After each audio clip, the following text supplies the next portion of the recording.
하나님 말씀은 누가복음 18장에 되어 있습니다. 누가복음 18장. 오늘 이 말씀을 통해서 어떻게 주님을 대면할 수 있을까라는 제목으로 하나님 말씀을 나눠보려고 합니다. 어떻게 주님을 대면할 수 있을까?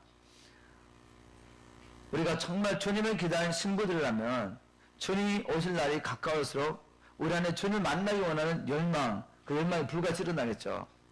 여러분 만일 결혼 날을 작정한 신부라면 결혼식 날이 가까워서 얼마나 마음이 두근두근하겠습니까? 그리고 얼마나 그 신랑을 대면하고 싶겠어요. 바로 동일한 일이 영적으로 일어나는 것입니다. 우리는 정말 주님을 더 간절히 사모합니다. 갈망합니다. 주님 역사를 더 경험하기 원하고 우리가 주님 오시기 전에 우리 향하신 모든 약속들이 다 이루어지길 원하죠. 제가 요즘 계속 반복해서 강조하면서 여러분과 나누는 이야기가 뭔가 하면 주님 오셔서 하나님 앞에 갔을 때 주님 안에서 내게 약속하신 모든 것들을 누리지 못하고 그 수많은 약속들을 누리지 못하고 그 수많은 축복들을 누리지 못하고 수많은 사람에게 하나님의 은혜의 통로가 될 수 있고 수많은 사람에게 우리 주님처럼 영향을 미치면서 살 수 있는데 그것을 누리지 못하고 왔다는 거 얼마나 억울한지 몰라요. 우리는 이 마지막 때 주께서 약속하신 모든 약속들을 경험하고 그 약속들이 풀어지는 것을 경험하고 누리고 하나님 앞에 가야 됩니다. 아멘입니까? 그 열망을 가지고 한번 하나님 말씀 앞에 나와서 무엇이 이 열망, 내 열망을 이루지 못하고 막고 있는지 발견하셔야 됩니다.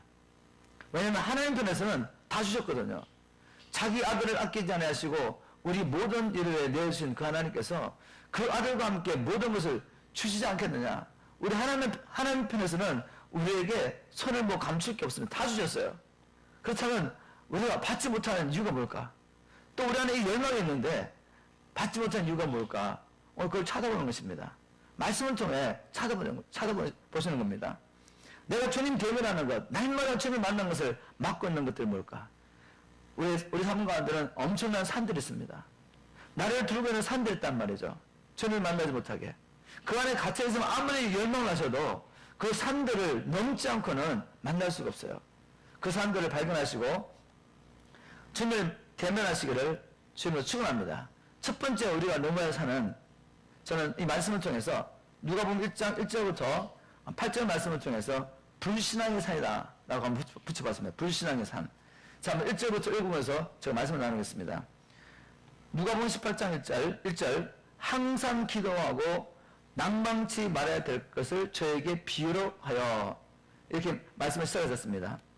이게 우리 주님께서 이 기도의 원리 중에 굉장히 중요한 얘기를 하고 계십니다. 항상 기도하라. 항상 기도하라. 여러분 주님을 대면하기 원하십니까? 항상 기도하셔야 돼요. 항상. 쉬지 말고 기도하는 모드로 들어가셔야 됩니다. 항상 기도하셔야 돼요. 하나님이 아무리 우리를 만나기 원하셔도 또 우리가 하나님을 아무리 만나기 원하셔도 하나님이 우리를 만나시기 위해서 예견하신 길들이 있습니다. 이 길들을 따라가셔야 돼. 하나님을 만나려면 대면하려면 기도하셔야 돼요. 그것도 항상 기도하셔야 됩니다. 시간 날 때 또 가끔씩 가다 교회 와가지고 이렇게 기도하시는 것이 아니라 항상 기도하셔야 된단 말이에요. 항상 기도하셔야 돼요.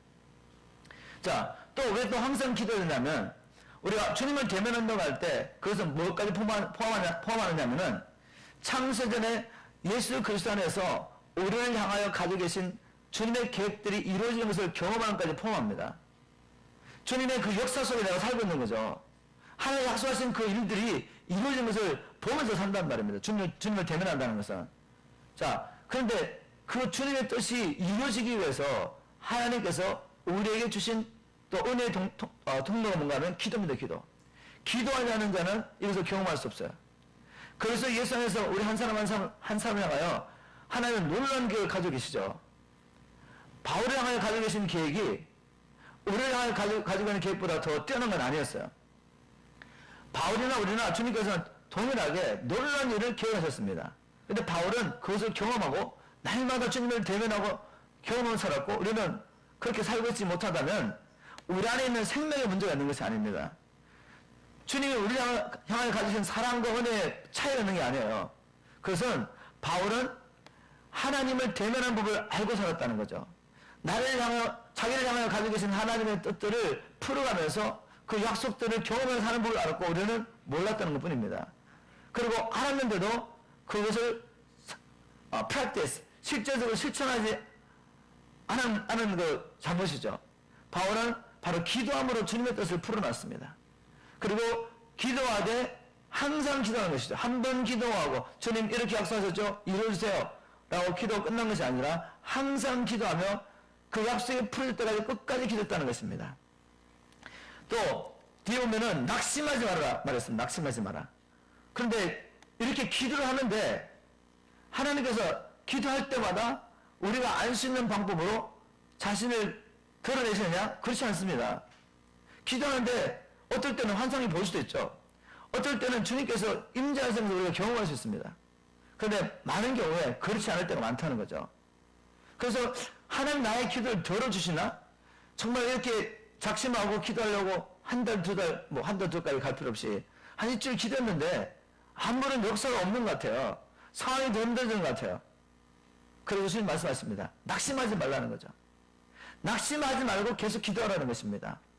왜 이런 일이 나냐면 하나님께서 기도의 응답을 하시기 전에 먼저 우리를 정결케 하셔야 됩니다.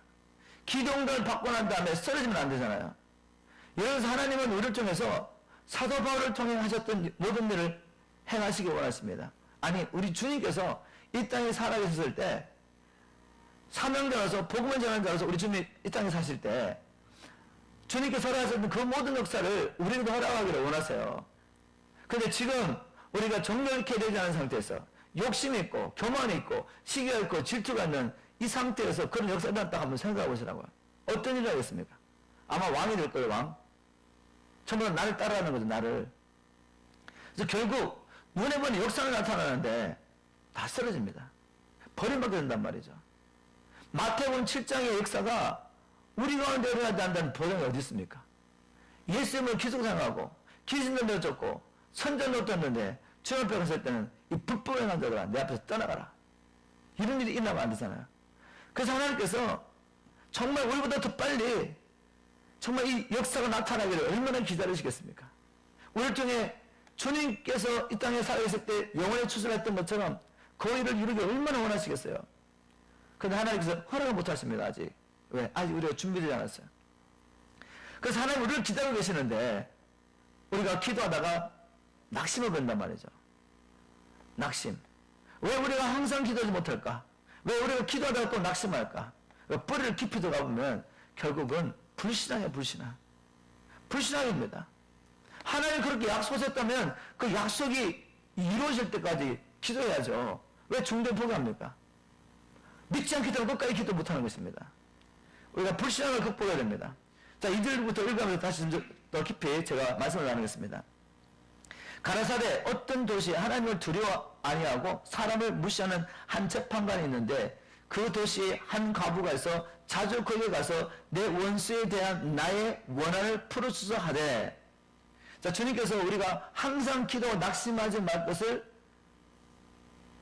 강조하시면서 비유로 말씀하시는 이야기가 바로 불의한 재판관과 과부 이야기입니다. 여기 과부가 재판관을 찾아간 이유가 뭔가 하면 내 원수에 대한 나의 원한을 풀어주셔서 주님 재판관님 원한을 좀 풀어달라고 했습니다. 자, 우리가 그냥 한국말 보면 원수 갚아달라는 말인가? 의미가 잘 전달되지 않습니다. 우리 주님께서 이런 비유를 말씀하실 때 이 비유를 통해 우리에게 주시고자 하는 교훈이 있거든요. 보여주기 원하시는 계시가 있습니다. 그 뭔가 하면 바로 원한을 풀어달라는 목적으로 이 재판관 앞에 갔다는 말입니다.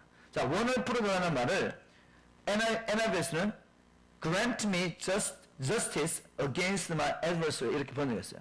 그러면은 그 재판관에 간 목적이 뭔가 하면 불의한 자에게 뺏겨버린 내 권리를 찾아달라고 간 겁니다. 이게 너무 중요한 것입니다. 기도의 원리 중에 가장 중요한 것이죠. 기도의 목적이 뭐냐? 아버지 앞에 가서 뭘 구하느냐? 내가 뺏긴 권리를 찾아달라고 기도한 것입니다. 자, 표준사 변형에 이렇게 번역했습니다. 내 적대자에게서 내 권리를 찾아 주십시오. 권리를 찾아달라고 나간 것입니다. 제가 계속 읽어 나가보겠습니다. 4절에 그가 얼마 동안 듣지 아니하다가 후에 속으로 생각하되 내가 하나님을 두려워 아니하고 사람을 무시하나 이 과부가 나를 번거롭게 하니 내가 그 원한을 풀어주리라. 그 과부가 마땅히 누릴 권리인데 불의한 자에게 뺏겨버린 그 권리를 찾아주겠다 이 말이죠. 그렇지 않으면 너 와서 나를 괴롭게 하리라 하였느니라. 6절에 주께서 또 가라사대 불의한 재판관에 말한 것을 들으라. 하물며 하나님께서 그 밤낮 부르짖는 택하신 자들의 원한을 풀으시지 아니하겠느냐? 저에게 오래 참으시겠느냐? 주님께서 이 비유를 통해 우리에게 가르쳐주기 원하시는 비밀이 뭐죠, 여러분? 뭔가 하면 하나님은 우리의 원한을 풀어주고 싶어 하십니다. 즉 우리가 예수 그리스도 안에서 마땅히 누릴 수 있는 이 권리들, 얼마나 많은 권리들이 있는지 몰라요. 그걸 지금 누리지 못하고 있는데 그것을 찾아드리기 원하신단 말입니다. 이 말씀 가운데 많은 중요한 원리들이 있지만 몇 가지만 나누겠습니다. 첫 번째, 예수 그리스도 안에서 우리에게 엄청난 약속들이 주어졌지만 그 약속들, 그 권리들이 그냥 예수 믿고 난 다음에 그냥 자동적으로 우리의 것이 되는 것이 아니라는 것입니다. 이거 얼마나 중요한 원리인지 아십니까? 이런 것들이죠. 이 땅에 있던, 미국에 살고 있던 이 노예들이 남북 전쟁의 결과로 그들에게 권리가 주어졌습니다. 어떤 권리? 미국에서 다른 백인과 똑같은 권리를 시민으로서 누릴 수 있는 모든 권리가 주어졌어요. 근데 그게 자동으로 주어집니까? 아니죠. 어떻게 했습니까? 수백 년이 걸립니다. 그 권리를 찾아서 자기 것을 누리는데. 언제 누리게 됐죠? 내 것이 무엇인지 알고 그것을 주장하면서 계속 요구했을 때 결국 권리가 되는 것입니다. 바로 주님 안에서 엄청난 약속들. 믿는 자에게 이러한 표적이 따르리라. 너희가 내 이름으로 귀신을 내쫓고 새 방언을 말하며 뱀을 집으며 무슨 독을 마실 줄을 해를 받지 않고 병든 자에게 손을 얹어 나으리라. 얼마나 놀라운 약속입니까? 내가 진실로 너에게 이르노니 너희가 나를 믿으면 내가 하는 일을 너희도 하리라. 이보다도 더 큰 일을 하리라. 이는 내가 아버지께로 가느니라. 얼마나 놀라운 약속입니까? 주님 하신 모든 일을 할 수 있대요. 너희가 내 안에 거하고 내 말이 너희 안에 가면 무엇인지 구하는 대로 내가 이루리라. 너희들에게 결하시 만한 믿음만 있다면 이 산을 명하여 바다에 던지어라고 그 말한 것이 그대로 될 줄 믿으면 그대로 되리라. 얼마나 놀라운 약속들입니까? 이 엄청난 약속들을 우리가 누리지 못하고 있어요. 성령을 우리에게 보내신 목적 중 하나가 우리에게 모든 것을 가르쳐 주기 위하여 주님께서 이미 깨닫게 하신 계시를 기억나게 하시려고 성령을 우리에게 보내신 목적 중 하나가 우리 안에 계신 성령께서 우리를 통해 말할 수 없는 탄식으로 기도하면서 우리를 통해 엄청난 기도를 하기 원하십니다. 얼마나 많은 약속들. 여러분 한번 생각해 보십시오. 얼마나 많은 약속들이 우리에게 주어진 이 권리가 우리에게 되고 있지 않는지. 주님께서 이미 저주를 받으시고 십자가에서 우리의 고통과 우리 모든 저주를 감당하시므로 이제는 우리가 나음을 입었다는 이 약속들, 치유된 약속들, 얼마나 많은 약속들이 우리의 것인데 우리가 주장하지 않기 때문에 아직도 악한 자, 우리의 적대자, 마귀에게 빼앗겨서 그의 소유가 되는지 모릅니다. 어떻게 하라고 주님이? 밤낮 부르짖으라 합니다. 밤낮 부르짖으라. 밤낮 부르짖어서 우리의 재판관이신 그 하나님 앞에 그리고 전능하시고 그리고 무엇보다 우리의 아버지이시는 그 아버지 앞에 나가서 너에게 주어진 권리를 찾아먹으라는 것입니다. 밤낮 부르짖기를 주면 충분합니다. 그냥 여러분에게서 되지 않아요. 근데 왜 우리가 이런 약속을 받고도 지금 기도하지 못하느냐? 주님 말씀하십니다. 8절에 8절 중반에 보면 주님 이렇게 말씀하시죠. 내가 너에게 이르노니 속히 그 원한을 풀어주시리라. 그러나 인자가 올 때 세상에서 믿음을 보겠느냐 하시니라. 문제는 뭡니까 지금? 우리가 노마의 산에 있다는 것입니다. 불신앙의 산. 주님이 재림하시기 전에 주님이 재림하시기 전에 교회 안에 많은 교인들의 성도들의 사랑이 식을 것이라 말했습니다. 그 사랑은 생명의 생명. 필레오가 아니라 아가페 사랑입니다. 무조건적인 하나님이 부어주신 사랑. 그 사랑이 성전에 충만했는데 그 사랑이 식을 것이라고 말했습니다. 그리고 마지막 때 일어날 현상 중 하나가 뭔가 하면 많은 사람들이 시험에 빠진다고 그랬어요. 시험을 한다고 그랬습니다. 현대의 성경은 믿음에서 떠나고 보는 거죠. Many will turn away from the faith. NIV에서는 많은 사람들이 믿음에서 돌이킬 거라고. 많은 사람들이 믿음을 버리게 됩니다. 믿음이 식어지면 나중에 버리게 된단 말이죠. 이게 문제인데, 마지막 때 문제. 그러나 모든 사람이라고 말하지 않았잖아요. 그래서 우리가 소망이 있는 거죠. 이 소수의 하나님을 기다리는 거룩한 신부들이요, 이 마지막 때에 사랑이 식지 않고 믿음이 식지 않도록 조심하십시오. 우리에게 너무나 가장 큰 산은 뭔가 하면 불신앙의 산, 불신앙의 산. 하나님이 마지막 때 약속하신 모든 것을 다 경험하고 하나님 앞에 서야 되겠다는 이 거룩한 열망이 여러분 안에 일어나길 주로 축원합니다. 이것이 불신앙을 넘을 것입니다. 불신앙을 뛰어넘어서 이제 마침내 믿음으로 말미암아 끝까지 기도하고 그 약속을 받게 될 것입니다. 아멘. 엘리야의 믿음이 우리에게 있기를 주로 축원합니다. 오늘 우리가 마지막 성으로 엘리야 하나님, 나의 하나님, 이 찬양 우리 하게 됐는데, 제가 1997년 정말 갈멜산 기도하는 곳에 가서 하나님 앞에 간절히 기도했습니다. 기도할 때 하나님이 저에게 이 성을 주셨어요. 그때 하나님 앞에 간절하게 기도하며 하나님 앞에 나아가서 주님 앞에 나아갈 때 주님께서 이 열망을 주셨어요. 하나님, 엘리야는 나의 하나님 아니십니까? 왜 나는 기도를 받지 못합니까? 이렇게 갈망하며 주님 앞에 나갈 때 깨닫게 해주셨던 그 많은 이제 계시들이 바로 그런 것들이었죠. 엘리야는 외형도를 받았는데 왜 너는 못 먹었는데? 엘리야는 하나님께 약속을 받은 사람입니다. 이미 구약의 성경을 통해서 하나님의 백성들이 불순종할 때 하늘 문이 닫힐 거라는 것을 깨달았어요. 하나님의 심판이 집행되어야 됩니다. 그 심판을 통해서 이스라엘 백성들이 망하는 것이 아니라 그 책망과 징계를 통해 이스라엘 백성이 돌아오도록. 그래서 엘리야는 야고보서 5장에 보면 우리와 똑같은 사람이었어요. 우리와 똑같은 성경을 가진 사람. He is a man like us 이렇게 번역했죠. NIV에서는. 우리가 똑같은 성경을 가진 사람인데 그가 기도하는데 하나님이 하늘을 닫아버리세요. 약속을 하셨지만 기도할 때 닫힌단 말이죠. 또 하나님이 이제 열왕기상 18장에는 비를 열겠다고 약속하십니다. 그런데 언제 비가 옵니까? 엘리야가 그 약속을 붙잡고 포기하지 않고 의인이 하나님 앞에 믿음으로 나와서 기도할 때 그 약속이 성취되는 걸 경험하는 것입니다. 바로 그 일을 통해 엘리야는 하나님을 대면하게 되죠. 하나님을 다시 경험하게 됩니다. 하나님의 영광을 보게 됩니다. 우리가 엘리야 같은 믿음이 필요합니다. 포기하지 않습니다. 우리가 넘어야 될 이 마지막 때 가장 큰 산은 불신앙의 산입니다. 약속을 붙잡고 끝까지 기도하게 되기를 주님으로 축원합니다. 아멘. 자, 두 번째 우리가 넘어갈 산이 또 있습니다. 9절부터 보겠습니다. 또 자기를 어렵다고 믿고 다른 사람을 멸시하는 자들에게 이 비유를 말씀하시되, 이들이 누굽니까? 자기를 어렵게 여기고 다른 사람을 멸시하는 사람. 우리가 누가복음 14절부터 보면 바리새인과 서기관들입니다. 정교 지도자들. 이들을 보시면서 비유를 말씀하십니다.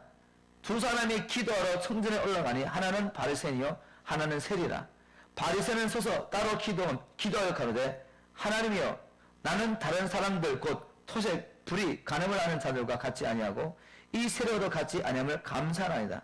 나는 일에 2번씩 금식하고 또 소득의 11조를 드리나이다 하고, 세례는 멀리 서서 감히 눈을 들어 하늘을 오르러 보지도 못하고 다만 가슴을 치며 가로되, 하나님이여 불쌍히 여기옵소서, 나는 죄인이로소이다 하였느니라. 내가 네게 이르노니 이 두 사람이 저보다 의롭도 하심을 받고 이에 내려갔느니라. 무릇 자기를 높이는 자는 낮아지고 자기를 낮추는 자는 높아지리라 하시니라. 자, 여기 두 사람이 있습니다. 한 사람은 자기를 어렵게 여기는 정견입니다. 나는 저 사람처럼 주님 불행하지 않습니다. 가늠하지도 않고요, 또 도적질하지도 않고요, 나는 소득의 11조를 드리고요, 일주일 중에 2번 금식하고 있습니다. 하나님 앞에 너무 자신만만합니다. 그리고 하나님 앞에 서서 그렇게 기도가 나갑니다. 이 사람 주님 만났습니까? 못 만났습니까? 못 만났어요. 근데 자기는 누구보다 하나님을 사랑하고 하나님을 열심히 섬기고 있고 하나님을 어렵다고 생각하고 있습니다. 이렇게 살다가는 이 사람은 자기 스스로는 하나님 앞에 어렵게 여겼지만 남들보다 경건하고 거룩하게 살고 남들보다 주님을 열심히 섬긴다고 생각하겠지만 이 사람 어떻게 되죠? 이 땅에서 하나님을 대면하지 못했고 이제 육체를 벗고 난 다음에 하나님을 대면해 살 수가 없습니다. 여기 어떤 사람 있죠? 세리. 자기의 죄를 너무너무 알고 있습니다. 가슴을 치면서 하나님의 자비를 구합니다. 하나님 말씀하십니다. 그 후자가 의롭다함을 입고 갔다. 즉 하나님 앞에 어려움을 받았기 때문에 하나님 앞에 나갔다는 것입니다. 하나님을 대면하고 간 것입니다. 문제가 뭐죠? 우리가 간절하게 주님을 만나기를 원하면서도 우리 안에 숨어있는 이 자기의라는 게 있단 말이에요. 자기의. 남들보다 나는 낫다는 영적인 교만함. 이게 가장 무서운 것입니다, 여러분. 남들보다 나 금식을 많이 하고 기도 많이 하고 남들보다도 나는 교회생활 잘한다고 성령도 많이 읽고 새벽기도 다니고 남들보다 봉사 많이 한다고 생각하는데 실제로 자기 삶 가운데는 하나님과 대면이 없어요. 여러분 하나님과 대면이 있다는 증거는 뭔지 아십니까? 내 삶 속에 나타나는 능력과 역사가 아니에요. 진정한 대면의 결과는 변화입니다. 변화. 주님의 영이 계신 것에 자유함이 있습니다. 죄를 이깁니다. 죄를 이겨. 마태복음 7장에 그 하나님의 종들의 문제가 뭡니까? 그들은 기적과 표적을 통해 하나님을 대면하고 하나님의 영광과 산다고 생각했는데 뭐가 있었죠? 그렇게 삶 가운데 불법이 있습니다. 불법이 있었어. 불법이 있어서 결국 하나님 앞에 갔을 때는 자기 영적인 실제를 알고 너무 놀라지만 too late. 여러분 우리 안에 자기의 내가 남들보다 낫다 어떤 영적인 교만했을 때 실제로 하나님과 대면이 없습니다. 그래서 삶의 변화가 없습니다. 혹 우리 가운데 이런 산이 아직도 있다면 많죠. 이 설교하는 저한테도 이 산이 있습니다. 우리가 속기 쉬운 거 뭔가 하면 우리가 파워인카운트를 통해서 함께 살아가면서 얼마나 많은 영혼의 구원을 경험하고 있습니까? 그리고 저뿐만 아니라 여러분도 다 그렇게 사는 줄 제가 알고 있는데 우리 세상 TV 안 보잖아요. 세상 다 끊고 기도가 말씀 묵상하며 영혼을 섬기는 전념하고 있습니다. 여러분들은 이제 직장을 일하면서 시간 날 때마다 기도하고 말씀 묵상하고 영혼군에서 우리가 이렇게 함께 영혼군을 하고 있단 말이죠. 그럼 우리는 끝까지 언제 하냐? 그렇지 않습니다. 여러분 우간다의 존 물린디 목사님 그 간증 들으셨죠? 그분에게 하나님의 은혜가 임했습니다. 그래서 그분은 자기가 얼마나 하나님의 긍휼이 필요한 줄 알았다는 거죠. 그렇지만 하나님께서 그에게 오셔서 하시기 전에는 몰랐습니다. 왜냐하면 자기의 사역 가운데 엄청난 기적과 표적이 주님의 이름으로 이루어지고 있었단 말이죠. 지금 아프리카 땅에 얼마나 많은 표적과 기적이 나타나고 있습니까? 그런데 놀랍게도 그 미니스트는 다른 미니스트보다 더 많은 표적과 기적이 있었습니다. 다른 사회에 가서 치유가 되지 못하던 사람들이 그냥 자기 미니스트에 와크인 들어오면 치유가 막 일어나요. 그러니 얼마나 자기들 마음속에는 우리는 정말 다른 사람보다 낫고 하나님 우리가 정말 함께 하신다는 그 자부심이 있겠어요.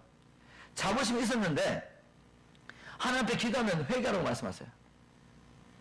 그래서 이 이유를 알지 못해서 하나님 앞에 나갔더니 하나님께서 그들의 마음 가운데 있는 숨은 죄악들을 막 보여주시는 거예요. 그전까지는 우리가 하나님 영광 가운데 살고 있고 회개할 것이 없다고 생각했는데 이만하면 됐다고 생각했는데 하나님이 정말 차별해서 빛 가운데 보여주시니까 얼마나 많은 죄악들이 있는지 몰라요. 숨은 죄악이. 물론 살인 안 했죠. 가늠 안 했죠. 뭐 도둑질 했겠습니까? 돈을 뭐 횡령했겠습니까? 그런 거 없었는데 그 안에 숨은 죄악이 있단 말이에요.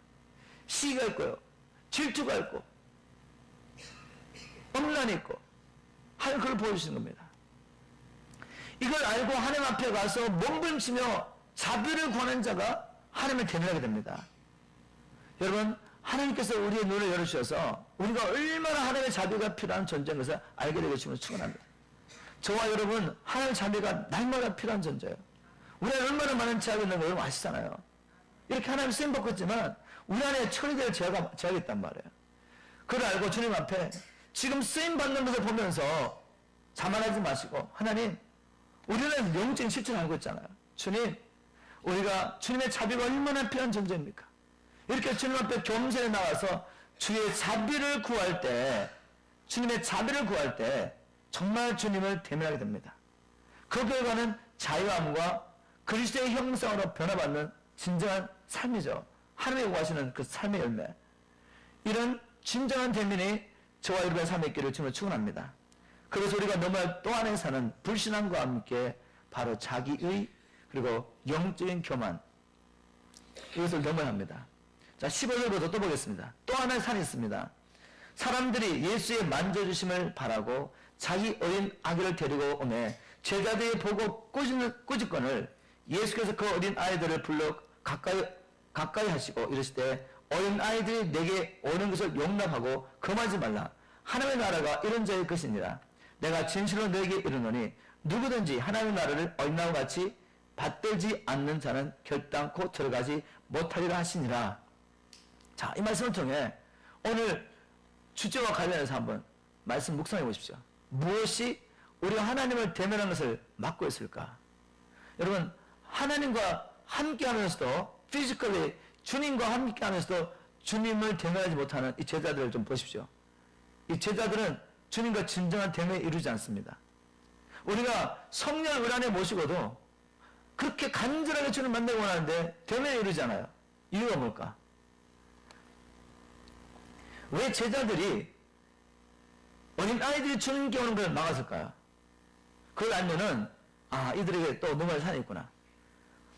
그게 뭔가 하면 자기 생각은 자기 생각. 자기 생각에 하나님을 완전히 리밋해버려. 제한해버립니다. 그래서 하나님을 대면하지 못합니다. 이들에게는 지금 예수님께서 메시아로 오셔서 이스라엘 나라를 회복하셔야 돼요. 메시아 왕국을 이루어가고 계십니다. 어린아이가 뭐 필요하겠다고 생각합니까, 지금? 우리 주님이 지금 어린아이를 만날 시간이 어디 있습니까? 이 유대 땅에 영향 있는 사람들, 힘있고 권세있고 돈 많은 사람들이 지금 주님 만나야지. 어린아이들 지금 만날 시간이 어디 있습니까? 지금 하나님 나라 이루어야 되는데, 하나님 왕국, 메시아 왕국을 회복해야 되는데, 그렇잖아요. 이게 바로 이 생각, 잘못된 생각, 자기 생각으로 하나님 나라를 이루어가려는 이 생각 때문에 하나님을 만나지 못합니다. 우리가 이런 게 없습니까? 많죠. 하나님의 마음을 알지 못해가지고, 하나님의 마음을 알지 못해가지고, 우리 안에 정말 하나님 나라를 바라보면서, 하나님의 그 부흥을 기대하면서 간절히 기도하였는데, 그 부흥은 너무나도 제한적인 것이죠. 메시아 왕국이 임하는 것이 하나님의 뜻입니다. 메시아 왕국이 임하는 하나님의 뜻이에요. 그런데 그들이 주님의 마음을 알지 못했기 때문에 그 메시아 왕국의 가장 중요한 사람들을 미쳐버린 거죠. 그 메시아 왕국의 가장 중요한 사람 누굽니까? 이 어린아이들이에요, 어린아이들. 그 메시아 왕국에 들어갈, 메시아 왕국이 도래하려면 하나님의 백성들이 있어야 되는데, 그 하나님의 백성들이 되기에 가장 적합한 사람이 이 어린아이들이었단 말이죠. 어린아이와 같이 하나님의 말씀을 그냥 자기 생각 통해서 그러지 않고 받아들이는 사람, 이런 사람이 하나님 나라에 들어갈 수 있는 것입니다. 그런데 자기 신학, 자기 생각과 다 걸러가지고 판단하고 하나님의 말씀을 남겨져가고 있으면 어찌 하나님 믿을 수가 있겠습니까? 그런데도 불구하고 하나님 나라의 백성의 가장 중요한 포텐셜이 있는 이 어린아이들이 주님 만난 것을 막았단 말이에요. 우리가 정말 하나님께서 찾으시는 사람을 막지는 않고 있는지, 그분들이 정말 하나님 만날 준비가 됐어요. 그러나 그들은 가난합니다. 그들은 우리 교회에 별로 도움이 되는 것 같지 않아요. 그래서 그들이 주님 만나는 것을 방해하고 있지는 않는지, 하나님이 마지막 때 예배하신 하나님의 군대, 이 어린아이 젖먹이를 우리가 무시한단 말이에요. 하나님께서 우리에게 이 어린아이 젖먹이를 하나님의 군대로 일으키는 비전을 주신 것 너무 감사합니다. 이제 우리가 움직여야 돼. 특별히 이 비전을, 이런 비전을 받은 사람들이 믿음으로 행동해야 됩니다. 정말 어린아이를 놓고 이들과 함께 기도해야 되고, 이들에게 하나님의 말씀을 선포해야 되고, 이들이 하나님 임재 안에서 찬양하고 경배하고 춤출 수 있도록 영적인 분위기를 만들어 주셔야 돼요. 그리고 그걸 기대하고 바라보고 있어야 됩니다. 사역하셔야 된단 말이에요. 움직여야 된단 말입니다. 우리가 머리는 알고 있는데 믿지 않기 때문에 행동하지 않는 것들이 얼마나 많은지 몰라요. 그래서 하나님이 우리 어린아이를 통해서 이곳에 들어오기 원하시는데 우리가 움직이지 않고 있단 말이죠. 그것뿐이겠습니까? 제가 목회를 시작하면서 정말 대단한 분들이 많이 왔습니다. 우리 하나님 나라에게. 우리 하나님 나라를 통해 선포된 메시지와 비전 때문에 많은 사람들이 왔단 말이에요. 근데 그들이 극복하지 못했던 건 뭔가 하면 바로 자기 생각이었어요. 그들은 정말 하나님의 부흥을 경험하기를 원했습니다. 그들은 정말 하나님 나라를 통해서 엄청난 추수를 원했어요. 근데 그들은 무엇에 붙잡은지 아십니까? 목사님, 왜 목사님이 찬양인도를 하세요? 목사가 찬양인도를 하면 안 됩니까? 목사님, 왜 우리 교회는 이렇게 시끄럽게 부르짖고 기도하냐고. 왜 우리는 방언으로 기도합니까? 성경 말씀을 잘못 이렇게 해석해서 방언으로 기도하면 안 된다고 생각했어요. 제가 시간 없어서 다 나누지 못합니다. 정답을 알고 싶으시면 지난주 금요일날 제가 방언에 대해서 좀 풀었는데 금요일날 설교를 들어보십시오. 그러면 답이 나옵니다. 너무 많은 제안을 받는 거죠. 근데 제가 그분들을 바라보면 정말 간절한 소원이었어요. 하나님의 부흥을 경험하기 원하고 영원히 추수된 것을 자기와 우리 교회를 통해 추수된 것을 보고는 열망했는데 무엇이 그들이 이렇게 하나님을 대면하는 것을 막고 있습니까? 그들의 고정관념이에요. 고정관념. 예배는 이렇게 드려야 한다. 주일날 모였을 때는 그래도 점잖하게 예배를 드리고 설교는 30분 이상 40분 이상 가면 안 된다. 그러면 성도에 왔다 간다. 뭐 이런 생각 있잖아요. 이런 많은 생각들이 그들의 열망이 있음에도 불구하고 이 산을 넘지 못해가지고 결국은 이 교회도 떠나버리는 그런 아픔이 있었습니다. 여러분, 주님을 직면하려면은 이러한 산들을 넘으셔야 됩니다. 내 생각, 내 고정관념, 나도 모르게 형성된 주님은 이렇게 섬겨한다는 것들, 성경이지 않은데 정말 생명처럼 붙잡고 있는 이런 고정관념들, 우리 생각들의 산을 넘으셔야 합니다. 자, 우리 18절 또 보겠습니다. 또 하나의 산이 나옵니다. 이제 어떤 관원에 대한 이야기가 나옵니다. 이 실제로 있었던 일이죠. 주님 찾아왔던 관원. 어떤 관원이 물을 가로되 선한 선생님이여 내가 무엇을 하여야 영생을 얻으리이까? 예수께서 이르시되 내가 어찌하여 나를 선하라 일컫느냐? 하나님 한 분 외에 선한 이가 없느니라. 내가 계명을 안 하니 간음하지 말라, 살인하지 말라, 도둑질하지 말라, 거짓 증거하지 말라, 내 부모를 공경하라 하였느니라. 여쭤보되 이것을 내가 어려서부터 다 지켰나이다. 야, 얼마나 놀라운 사람인지 몰라요. 우리 한 번 이 주님을 찾아왔던 이 관원이 얼마나 영생의 길을 갈망했는지, 그리고 그 사람이 인간적으로 눈을 얼마나 괜찮은 사람인지 한번 우리가 말씀을 통해 다시 한번 보겠습니다. 그럼 마태복음과 마가복음을 종합해서 보면 이 사람이 얼마나 주님을 갈망했고 세상적으로 뛰어난 사람인지 알 수가 있어요. 제가 마가복음만 한번 가보겠습니다. 마가복음 10장에 가보면 마가복음 10장에 보면 10장 17절에 이 사람이 여기다 나옵니다. 예수께서 길에 나가실새 한 사람이 달려와서 꿇어 앉아 묻자오되 선한 선생님이여 내가 무엇을 하여 영생을 얻으리이까? 자, 이 마가복음, 마태복음, 누가복음을 다 이렇게 연결해서 보면 이 사람이 어떤 사람인가 아셨어요? NLT에서는 여기 관원을 갖다가 이렇게 번역했습니다. NLT에서는 religious leader 이렇게 번역했어요. religious leader. 그 말은 종교 지도자입니다. 저 마태복음을 보면 이 사람도 젊은 관원이었어요. 그럼 다 종합하면 이 사람은 젊은 청년입니다. 청년인지 뭐 하여튼 젊습니다. 젊은데 또 종교 지도자입니다. 거기다가 돈도 많아요. 부자예요. 뭐 부정한 게 있습니까? 또 자기가 알고 있는 최선을 다하여서 하나님의 말씀에 순종하려고 이 모든 것들을 다 지켰습니다. 하나님 말씀에 순종했단 말이에요. 그런데 자기 안에 갈망이 있습니다. 어떤 갈망? 영생의 길을 찾지 못했다는 그 영생길을 찾지 못해서 영생길을 찾아가려는 갈망이 있었어요. 이 부자 청년이 그때 종교 지도자들 예수님을 어떻게 보고 있었습니까? 이단이에요, 이단. 우리 예수님 이단입니다. 그래서 누구든지 예수님을 메시아로 인정한 사람은 출애합니다, 출애. 근데 아까 마가복음을 보니까 이 사람이 주님이 길을 가는 거 보면서 달려가서 무릎 꿇습니다, 그 사람 앞에. 사람들이 다 보는 앞에서 무릎 꿇는단 말이에요. 자기 그 관원의 직을 다 잃어버리고 각오하고 무릎 꿇는단 말이죠. 얼마나 간절하게 주님을 찾고 있습니까? 부족함이 없는 사람이.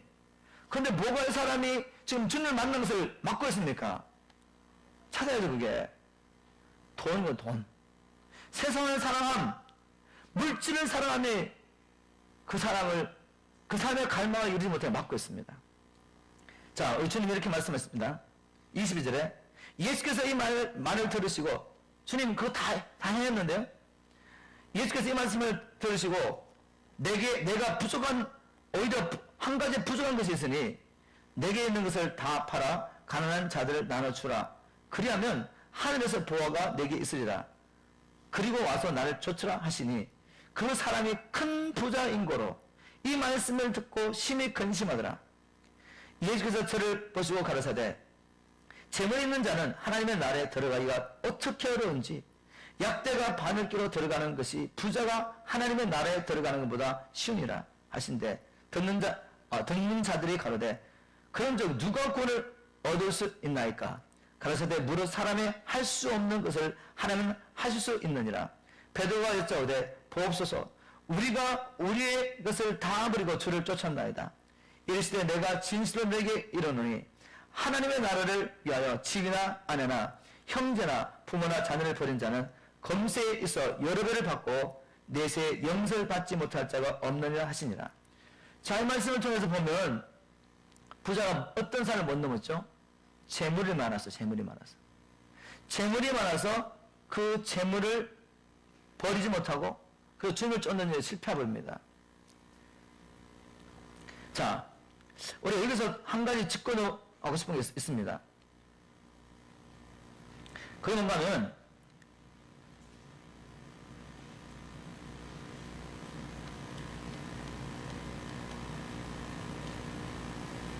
갑자기 생각이 도저히 맞아버렸습니다. 하나님 말씀이 자기마다 갑자기 스탑해버렸어요. 주님 세계에 지혜와 계시양을 주시기를 주님을 축원합니다.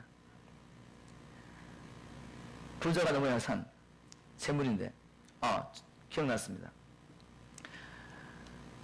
그 당시에 종교 지도들과 함께 이 부자, 이 관원의 문제가 뭔가 하면 그는 최선을 다해 하나님의 말씀을 다 순종했습니다. 사람이 보기에 정말 부족함이 없습니다. 의로운 자죠. 그런데 뭘 미했죠? 이 계명을 주신 하나님의 의도를 알지 못했다는 거죠. 우리 마태복음 22장에 나오죠? 모든 율법과 선지자의 강령, 두 기둥이 뭡니까? 모든 이 말씀들이 여기에 다 걸려 있어요. 이 하나님의 뜻을 해석하는 것입니다. 그것은 뭔가 하면 마음과 뜻과 정성을 다하여 하나님을 사랑하고 또 생명 바쳐서 이웃을 사랑하는 이 두 가지에 주님이 주신 모든 말씀이 다 걸려있는 것입니다. 주님께서 우리에게 주신 모든 계명들은 이 두 가지를 실제적으로 표현할 수 있도록 실천할 수 있도록 주신 거예요. 그래서 그 당시 종교 지도자들과 그리고 이 부자 관원이 밑상과 뭔가 하면 하나님 이 계명을 주신 의도를 모르고 자기 생각을 가지고 이 말씀을 풀어서 열심히 순종하고 있었던 것입니다. 순종 안에 순종을. 그게 중요합니다. 그래서 자기 안에 뭐가 있는지를 모른단 말이에요. 내가 지금 무엇이 잘못된 것을 모르고 있었는데 이 형제가 잘한 것은 바로 주님 앞에 나갔다는 것입니다. 주님 앞에 나갔더니 그 빛 가운데서 자기 안에 숨어있는 것이 드러났어요. 이게 왜 중요한지 아십니까?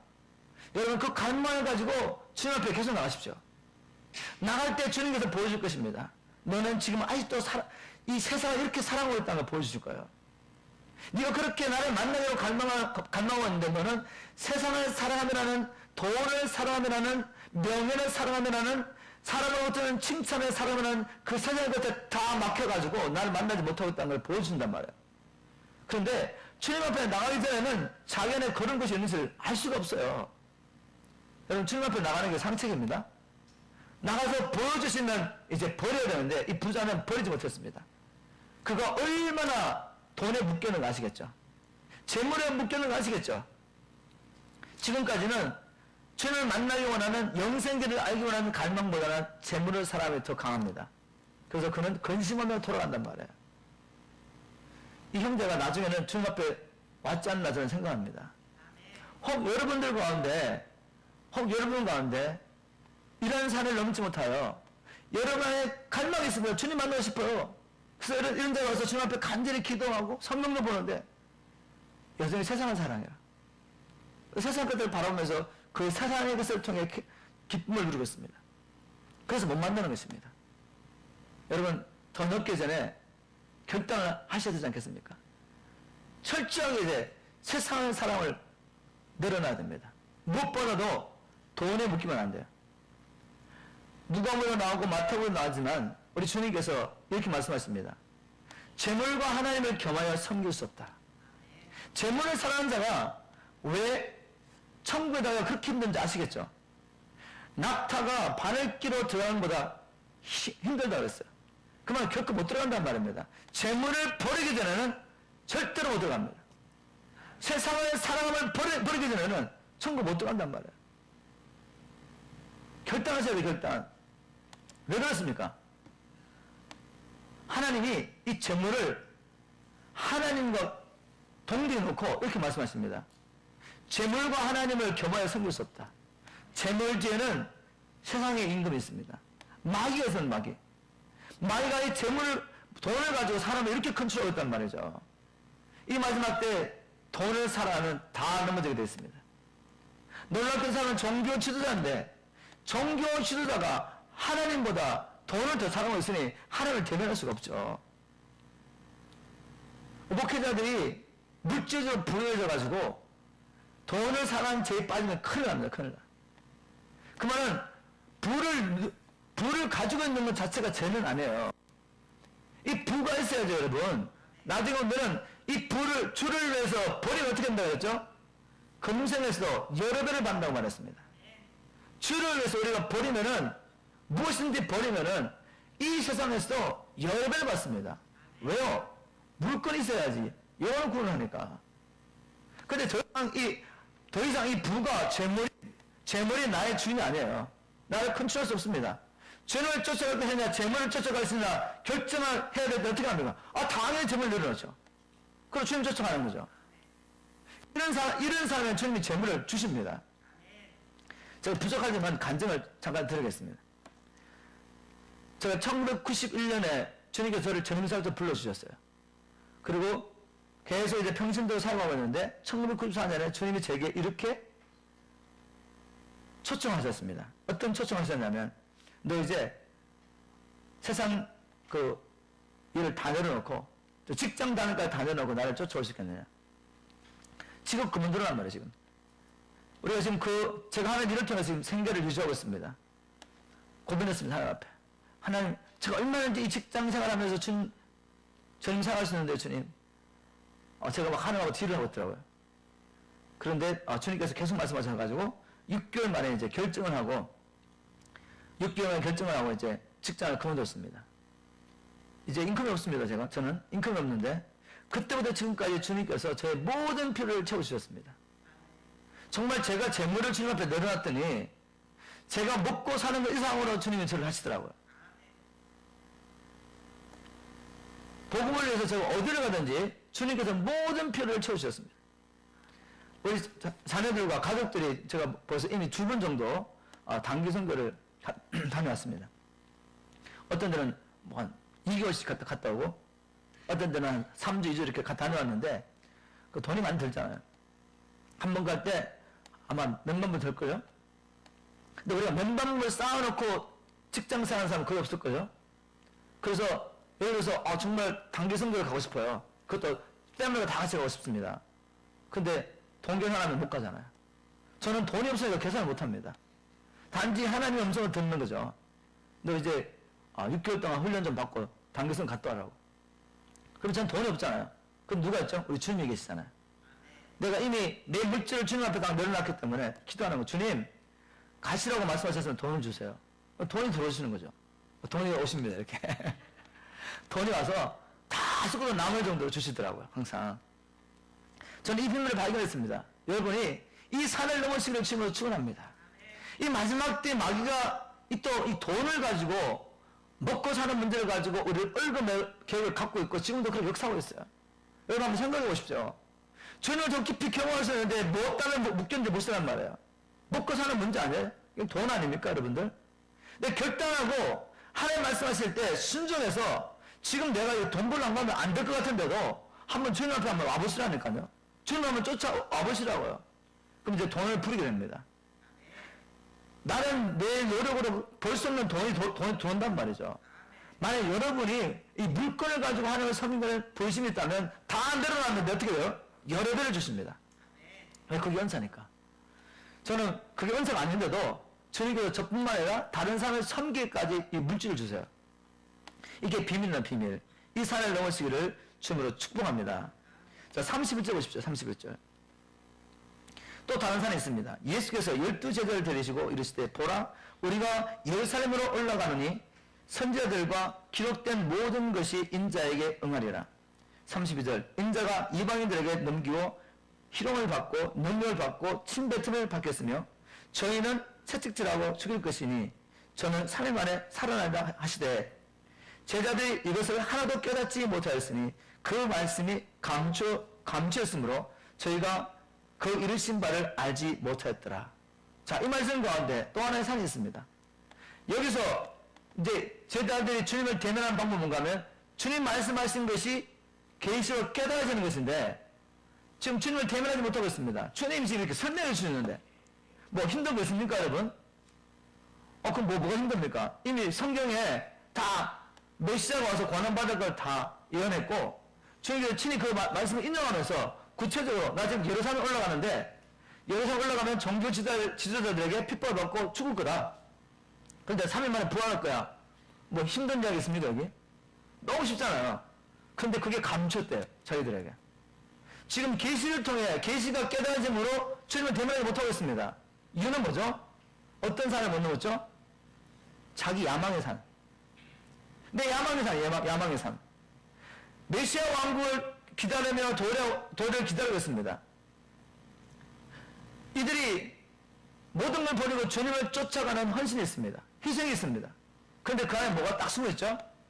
야망이라는 게 숨어있단 말이죠. 주님의 나라가 있을 때 인간적으로 누리고 싶은 그런 야망이 있기 때문에 지금 주님이 죽으면 어떻게 됩니까? 안 되죠. 주님이 죽으면 안 되는 겁니다.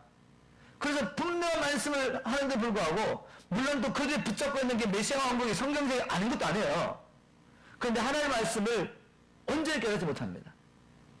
자기의 필요에 따라서 자기 욕심대로 그 말씀을 푸는 것입니다. 그래서 주님이 지금 죽으면 안 돼요. 그래 주님이 죽으시라는 말씀이 안 들어오는 겁니다. 이게 왜 안 들어올까? 성경 읽으면 구구절절 하나님께서 우리에게 주신 약속들 가운데 이런 약속이 성취되기 위해서 정말 하나의 역사 속에 들어가서 이 모든 역사를 이루고 썰어지지 않으면 반드시 십자가를 통과해야 됩니다. 근데 그건 안 들어오고 부흥만 보여. 부흥만. 놀라운 추수만 보이는 거야. 은사를 가지고 일하는 것만 보인단 말이야 지금. 근데 주님께서는 그 과정을 지나가기 위해서 우리를 관계 속에서 깨트리시고 우리는 어둠을 보여주시고 다 하시는데 그건 통과하고 싶지 않아요. 분명히 하나님께서 하나님 나라에게 보내셔서 이런 엄청난 일을 하는 기회가 있었죠. 여러분이 보신 대로 맞습니다. 여러분이 보신 대로 맞다니까요. 여러분이 들으신 대로 맞습니다. 근데 왜 우리가 끝까지 못 가냐 그죠? 왜 그 하나님의 놀라운 부흥 가운데 하나님을 대면하지 못합니까? 그것은 내가 너의 산을 넘고 싶지가 않는 것이죠. 내 야망은 내려놓지 않는 것입니다. 내 자아는 내려놓지 않아요. 그리고 그것을 붙잡고 있으면서 어떤 부흥의 역사 속에 나타나는 현상을 통해서 어떤 축복만을 누리려고 하니까 영광만을 취하려고 하니까 이 산을 넘지 못하고 결국은 많은 사람들이 방황하고 있어. 여러분 자기의 야망의 산을 넘으십시오. 죽음을 통과하십시오. 그래야 진정한 부활의 능력과 함께 진정한 부흥을 경험하게 됩니다. 아멘. 마지막 한 가지 더 보겠습니다. 35절. 여리고에 가까이 오실 때 한 소경이 길가에 앉아 구걸하다가 무리의 지남을 듣고 이 무슨 일이냐고 물은데 저희가 나사렛 예수께서 지나신다 하니 소경이 외쳐 가로되 다윗의 자손 예수여 나를 불쌍히 여기소서 하거늘 앞서가는 자들이 저를 꾸짖어 잠잠하라 하되 저가 더욱 심히 소리질러 다윗의 자손이여 나를 불쌍히 여기소서 하는지라 예수께서 머물러 서서 명하여 데려오라 하셨더니 저가 가까이 오매 물어 가르사되 내게 무엇을 하여 주기를 원하느냐 가로되 주여 보기를 원하나이다. 예수께서 저에게 이르시되 보아라 내 믿음이 너를 구원하였느니라 하시매 곧 보게 되어 하나님께 영광을 돌리며 예수를 쫓으니 백성이 다 이를 보고 하나님을 찬양하니라. 이 사람은 바디메오입니다. 바디메오. 주님께서 예루살렘을 향하여 가시다가 여리고를 지나실 때 이 바디메오를 만나게 되죠. 이 바디메오는 나면서부터 소경이었습니다. 소경이었는데 이 바디메오는 주님에 대한 이야기를 듣게 되죠. 주님께서 속의 눈을 여셨다는 이야기를 듣습니다. 그럴 때 얼마나 소망이 일어나겠습니까? 간절한 열망이 일어나죠. 어떤 열망? 주님을 대면하게 보기 원하는 열망. 그 결과는 뭐죠? 눈을 뜨는 것입니다. 이 바디메오가 주님을 대면합니다, 지금. 그래서 마침내 그 기회가 왔어요. 주님이 자기 앞을 지나가는 겁니다. 그래서 이 기회를 놓치라 주님 앞에 간절히 부르짖습니다. 다윗의 자손 예수 그리스도시여 나를 불쌍히 여기시옵소서. 여러분 이렇게 자비를 구하며 하나님 앞에 나가요. 자비를 구하며 하나님 앞에 자기 처지를 알고 자비를 구하며 나가야 되는데 지금 다른 사람 비교하면 나는 열심히 신앙생활 잘하고 있고 뭐 기도생활도 잘하고 있고 교회 봉사도 많이 잘하고 있고 또 저는 어느 정도 경험하고 있습니다. 그런데 자기가 어떤 갈망이 있죠.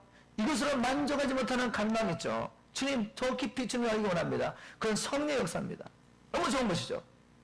그런데도 뭐가 없냐면은 자비를 구하는 기도가 없어요. 자비. 내가 얼마나 주님의 자비가 필요한지 모르는 것입니다. 바디메오가 이렇게 주님 앞에 간절히 자비를 구하며 부르짖으며 나아갈 때 문제가 있습니다. 산이 있습니다. 그가 이 산을 넘지 못하면 주님 만날 수 없어요. 그 만남을 통해 문이 열리지 않습니다. 그 산은 뭔가 하면 앞서가던 자들 39절 보세요. 앞서가는 자들이 저를 꾸짖어 잠잠하라 하거늘. 이 사람을 인도해야 될 사람이 오히려 저지를 합니다. 저지를. 이 바디메오를 지금 주님께 인도해야 할 이 앞서간 사람이 지금 이 사람을 저지하고 있단 말이에요. 이 산을 넘어야 됩니다. 이 산을 넘어야 된다고. 이 산을. 피어맨을 넘으셔야 됩니다. 어떤 때는 우리가 주님을 쫓아가다가 너무 간절해서 남들이 보면 좀 정신상자 아니야 이렇게 소리를 들을 수 있어요. 이 사람은 주님을 찾는 거 너무 이상한 거죠. 제 이야기하면 좀 우리 부모님들 제가 너무 존경하고 사랑하는데 제가 이 잡을 딱 그만두고 나니까 제가 이 잡을 그만두기 전에 와이프가 우리 사랑하는 현대사 마음은 내가 동의를 구했지 우리 양가 부모님들에게 동의를 구하지 않았어요. 만약 제가 그분들의 동의를 구했다면 분명히 저를 저지할 것 같더라고요. 그래서 제가 그때 부모님들에게 부모님들의 편에 보면 좀 섭섭한 일을 했죠. 의논하지 않고 와이프하고 의논하고 난 다음에 주님 말씀을 순종했습니다. 결정했습니다. 그리고 잡을 그만뒀어요. 그때 양가 부모님들이 난리가 났습니다. 난리가 났습니다.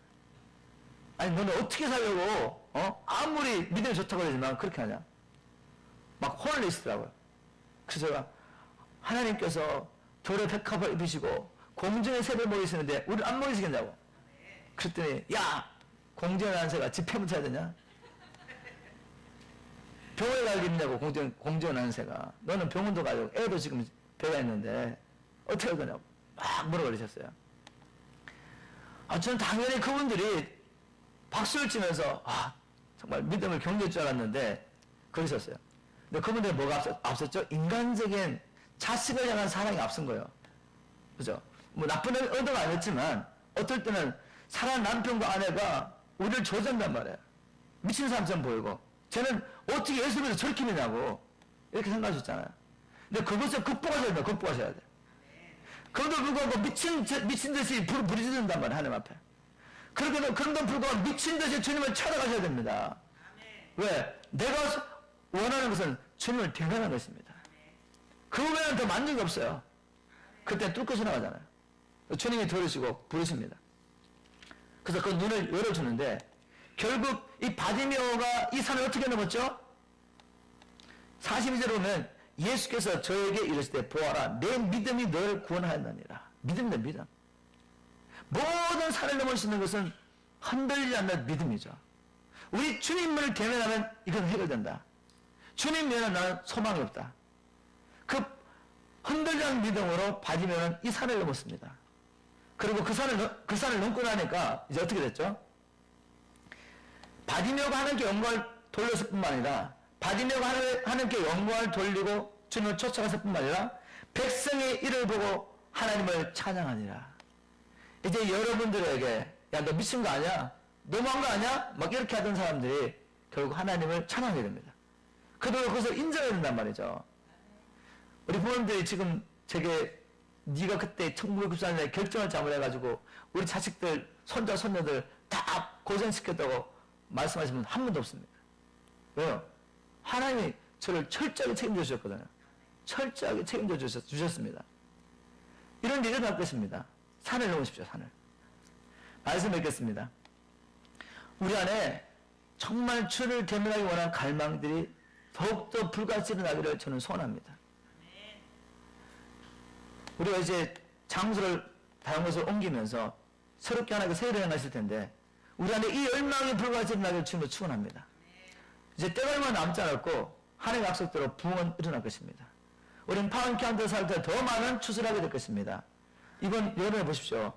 보통 저희들이 이 파운키한테를 시작하려고 하면 내일 시작하는데 동네에 거의 안 됐어요. 어른이나 아이들이나.